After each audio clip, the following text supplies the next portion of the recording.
নমস্কার বন্ধুরা, সুন্দরবন ভিলেজ ব্লগে স্বাগত জানিয়ে আজ খুব সুন্দর ছোট্ট একটা ভিডিও নিয়ে আপনাদের সামনে চলে আসলাম। রথযাত্রার প্রথম এবং শেষ, উল্টো এবং সহজ রথযাত্রার মাঝখানে শনিবারের এবং মঙ্গলবারের বিপত্তারিণী ব্রতকথা এবং বিপত্তারিণীর উপোস হয়। শনিবারের উপোস হয়ে গেছে, আজ মঙ্গলবার আমরা উপোস করেছি সবাই মিলে, আমাদের পাড়া কয়েকজন দিদিভাইরা মিলে উপোস করেছি। ওই জন্য উপোসের সমস্ত উপকরণ আমি এখন জোগাড় করে নেব।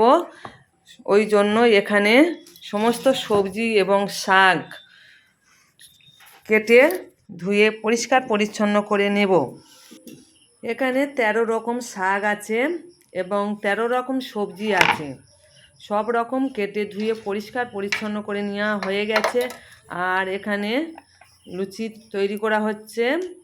এখানে পুজোর লুচি লাগবে, 13 পিস লুচি লাগবে, সেই লুচি বেলা হচ্ছে এবং ভাজা হচ্ছে।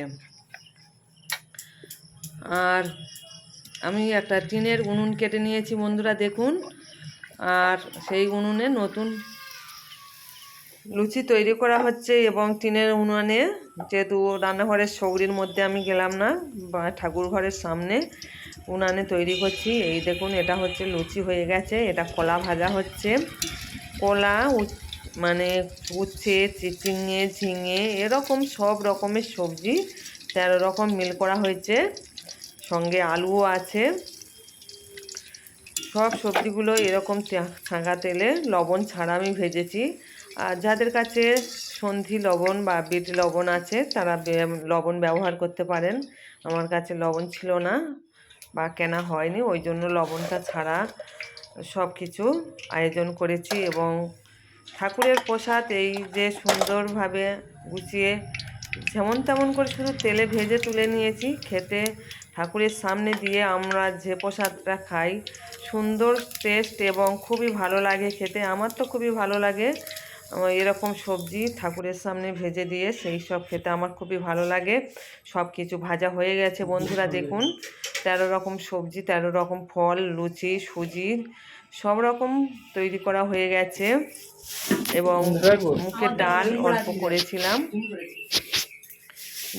সব কিছু তো আর দেখানো সম্ভব নয়, যেহেতু ভিডিওটা প্রচুর বড় হয়ে যাবে ছোট ভিডিও দিয়েও। তাই সম্পূর্ণ ভিডিও মানে সবাই তো আর দেখার সময় হয় না, তাই যতটুকু পেরেছি ততটুকু আপনাদের দেখিয়ে দিয়েছি বন্ধুরা।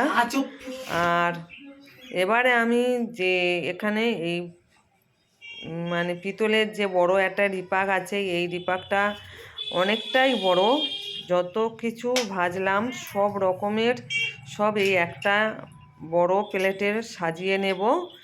কিন্তু রিপাকটা মোবাইলে ক্যামেরায় দেখাচ্ছে ছোট, কিন্তু এইটা খুবই বড়, আয়তনে প্রচুর বড়। সব কিছু আমার গোপালের কাছে দেব এবং বিপত্তারিণী উপোসের জন্য সাজিয়ে নেব। সব কিছু সবজি ভাজা এবং শাক ভাজা এবং সব কিছু ফল, সব রকমের কিছু নিয়ে নেব। বিপত্তারিণী উপোস এই আজ মঙ্গলবার মানে শেষ হয়ে গেল। এটা হচ্ছে পেঁপে ভাজা। আর শেষ বারটাই আমরা করলাম। শনিবার করবো, মানে শনিবারটা করলে সবাই বলে খুবই ভালো, কিন্তু বাড়ির কাজের জন্য বা শরীরের অসুস্থ কারণে আমি করতে সময় পাইনি, তাই এই মঙ্গলবারের উপোসটা করছি। আর অনেকেই আমাদের এখানে দিদিভাইরা করেছে। আর দেখুন বন্ধুরা, এই সমস্ত সবজি আমাদের এখানে বাজার থেকে কিনে নিয়ে আসা হয়েছে। আমার শরীর অসুস্থ কারণে কোনো সবজি আমরা চাষ করতে পারিনি এবছর।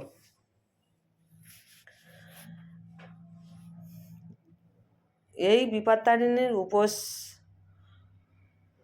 করলে মা দুর্গা এবং কালী ঠাকুরের কাছে এই উপোসটা করা হয় এবং মা দুর্গার নামেও পুজো হচ্ছে। বিপত্তারিণীর উপোস মা কালীর নামে, কালীর থানে পুজোটা হয়। এই পুজোটা করার কারণ হচ্ছে আমাদের সংসারের শান্তি সুখ সব সমৃদ্ধি থাকে যেন, এবং বাড়ির পরিবার সবাই ভালো থাকে। আপনারা সবাই ভালো থাকবেন সেই কামনায় আজ পুজোটা করছি। আর এবারে সব কিছু সাজানো হয়ে গেছে বন্ধুরা, দেখুন আস্তে আস্তে এক এক করে সাজাবো। আর এর ফাঁকে আমি দুটো গাই ধুয়ে কিন্তু দুধ দিয়ে এসেছি পাড়ায়, এবং সব কিছু তৈরি করার পরে দুধ দিয়ে এসে আবার দেখুন বরফিটা ফেলেছি, এটাও খুব সুন্দর বসে গেছে আর খুব সুন্দর উঠেছে। দেখুন আপনারা দেখতে থাকুন ভিডিওটা, খুবই ভালো লাগবে। দেখুন খুব সুন্দর হয়ে গেছে, দেখুন কত তাড়াতাড়ি কেটে নিলাম। আর একটু সাজালে মানে ভালো লাগতো, কিন্তু সে টাইমটা আমি পাইনি। সকাল 10টার সময় পুজো হয়েছে, ওই জন্য এত কিছু করতে দেরিও হয়ে গেছে।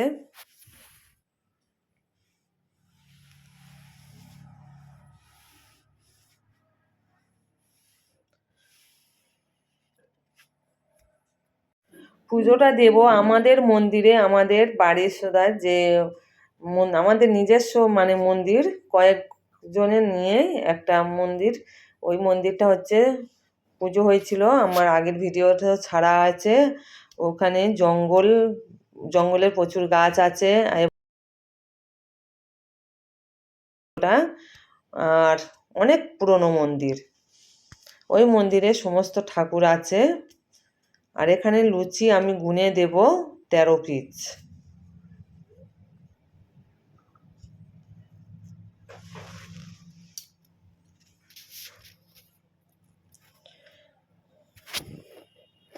আরও একটা ঝুড়ি লাগে, গোটা ফল, গামছা বা কাপড়, শাড়ি দিয়ে চাপা দিয়ে দেখতে হয়, সেটা আছে পরে আপনারা দেখতে পাবেন। এই দেখুন সব কিছু গুছিয়ে নিয়েছি।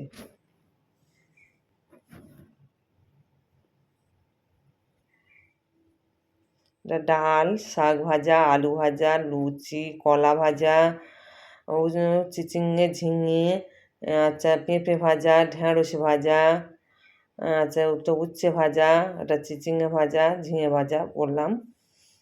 সব রকমের গুছিয়ে খুব সুন্দরভাবে নিয়েছি।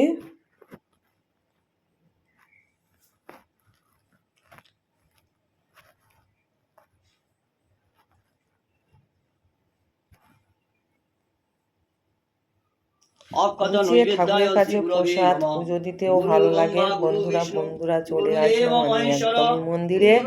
এটা হচ্ছে আমাদের জঙ্গল থানের মন্দির, আমাদের আগের পুরনো মন্দিরে, মানে আমাদের বাড়ির মন্দিরে বাড়ির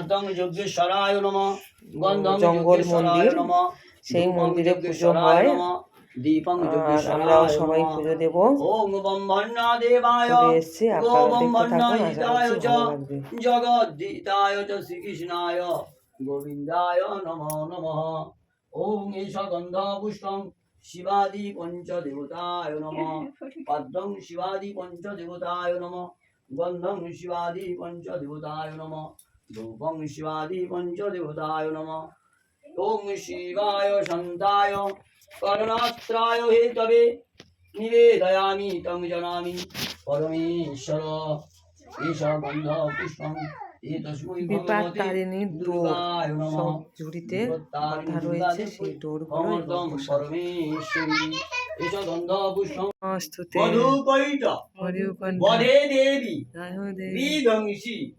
বরদে নমঃ রূপং দেহি জয়ং দেহি যশ দেহি।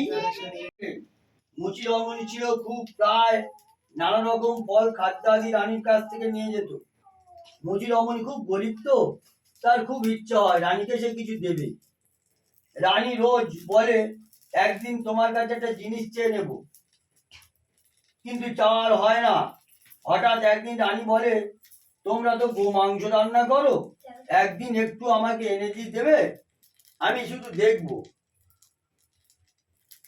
মুচি রমণী খুব খুশি, খুব যত্ন সহকারে গোমাংস রন্ধন করে এনে তারপর গো মাংস রান্না করে এনে দিয়েছো। কোনোভাবে এক দারোয়ান দেখতে পেয়েছিল, তাই রাজার কাছে গিয়ে নালিশ করলো। সে রাজা এসে রানীকে বলল, কেন গোর মাংস রেখেছো, আমাকে এক্ষুনি দেখাও, তোমাকে গরদান দেবো। তাই রানী মা বিপত্তারিণী মার কাছে খুব কাকুতি মিনতি করে কান্না করলো। তাই আবার নিয়ে এসে দেখলো গো মাংস সেটা ফুল এবং ফলেতে পরিণত হয়েছে। তাই সেই কারণে আমরা ঝুড়ি থেকে ঝুড়ি মানে ফল দিয়ে কাপড় দিয়ে ঢাকা দিয়ে সেই ঝুড়ি আমরা দেখি। এর কারণটাই এটাই। আপনারা নিশ্চয়ই বুঝতে পেরেছেন কেন বিপত্তারিণী ব্রত কথা পালন হয় বা ব্রত করা হয়। সেখান থেকে বিপত্তারিণী ব্রত কথা পালন মানে বিপত্তারিণী পুজো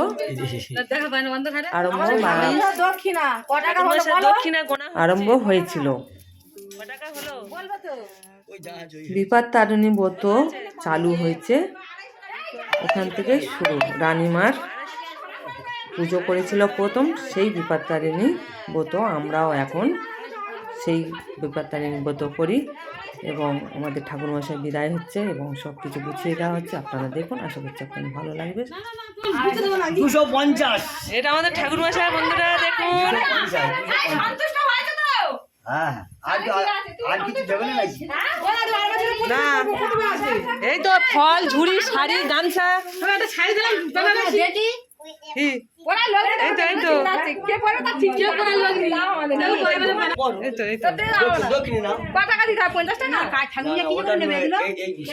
বন্ধুরা দেখুন, এগুলো সব আমাদের পাড়া দিদি ভাইরা সব একসঙ্গে জোট বেঁধে এসে আমরা আজ বিপত্তারিণী পুজোর উপোস শেষ করলাম। আর এখানে পুজো হয়ে গেছে এবং ঠাকুরমশার হাতের ডোর বাঁধা হয়ে গেছে। ঠাকুরমশাকে ফল প্রসাদ একটু খাইয়ে দিয়েছি এবং ফল প্রসাদ দান করলাম এবং পুণ্যপত্র দিলাম। এতক্ষণ ধৈর্য সহকারে যেসব বন্ধুরা আমার ভিডিওটা দেখেছেন সবাইকে ভালোবাসা জানিয়ে আমার বিপত্তারিণী পুজো এখানে পুজোর ভিডিও এখানে শেষ করলাম। আপনারা ভালো থাকবেন, সুস্থ থাকবেন, শুভকামনা রইল। টাটা।